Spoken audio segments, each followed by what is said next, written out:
আসসালামু আলাইকুম। Hello friends, 500 followers থাকা সত্ত্বেও আমি কেন স্টার সেটআপ পাচ্ছি না?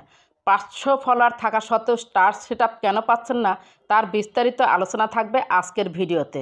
অনেকেই প্রশ্ন করেন, আমার তো 500 ফলোয়ার্স 7 দিনেই হয়েছে বা 10 দিনে হয়েছে, 15 দিনে হয়েছে, আমি কেন স্টার সেটআপ পাচ্ছি না? তাহলে আমার প্রোফাইল বা পেজে কি কোনো সমস্যা আছে? না, আপনার পেজ বা প্রোফাইলে কোনো সমস্যা নেই। আপনি নিজেও জানেন যে আপনার প্রোফাইল বা পেজে কোনো সমস্যা নেই। স্টার সেটআপ পাওয়ার 4টি ক্রাইটেরিয়া আছে।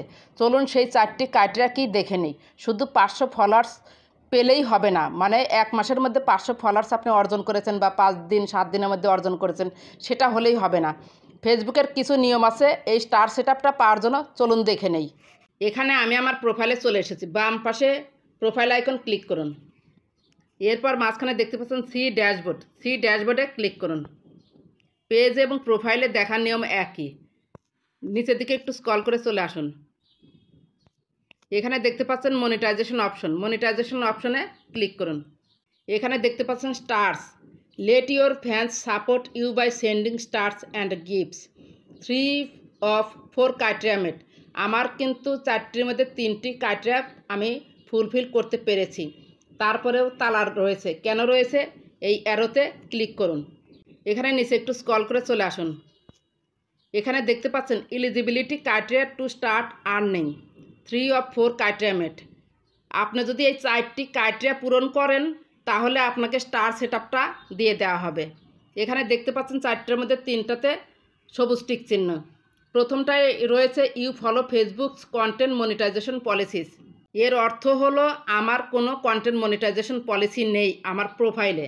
এরপর দেখতে পাচ্ছেন you reside in an eligible country.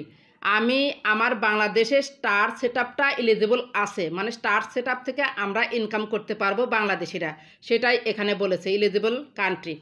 এরপর দেখতে পাচ্ছেন your profile has at least 500 followers. আমার অলরেডি 500 ফলোয়ার্স হয়ে গিয়েছে, আমার এটা নতুন প্রোফাইল, 1 মাসও হয়নি। এরপর দেখতে পাচ্ছেন লাস্ট পয়েন্টটা ক্রস চিহ্ন রয়েছে। Your profile has at 500 followers for 30 consecutive days. এর অর্থ হচ্ছে আপনি যে 500 ফলোয়ার্স অর্জন করেছেন সেই 500 ফলোয়ার্সকে 30 দিন পর্যন্ত অ্যাক্টিভ থাকতে হবে, মানে 30 দিন পর্যন্ত আপনার প্রোফাইল বা পেজে অ্যাক্টিভ ফলোয়ার 500 জন থাকতে হবে। তারপরে 4টা ক্রাইটেরিয়া আপনার পূরণ হবে, তখন আপনাকে স্টার সেটআপটা দিয়ে দিবে। এখন প্রশ্ন হলো, আপনারা অনেকেই প্রশ্ন করবেন স্টার সেটআপটা আমাকে দিয়েছে সেটা আমি কিভাবে টের পাবো? ব্যাকে চলুন। এখানে দেখতে পাচ্ছেন স্টার্স, এই স্টার্সের পাশে লেখা উঠবে নীল কালিতে সেটআপ, ইংরেজিতে। সেটআপ কথাটা লেখা যখন উঠবে তখন সেটআপে ক্লিক করে আপনাকে আপনার সমস্ত ইনফরমেশান দিতে হবে। ব্যাংক অ্যাকাউন্ট, নাম, সমস্ত ইনফরমেশান সঠিকভাবে দিলেই সেটআপটা হয়ে যাবে। যাদের 500 ফলোয়ার্স হয়েছে টেনশনের কোনো কারণ নেই। 1 মাস চলে গেলেই আপনারা এই স্টার সেটআপটা পেয়ে যাবেন ইনশাল্লাহ। আশা করি ভিডিওটি ভালো লেগেছে। যদি একটু ভালো লেগে থাকে বা আপনার একটু উপকার হয়ে থাকে, প্লিজ লাইক, কমেন্ট, সাবস্ক্রাইব করে সাথেই থাকবেন। ভালো থাকবেন, সুস্থ থাকবেন। আল্লাহ হাফেজ।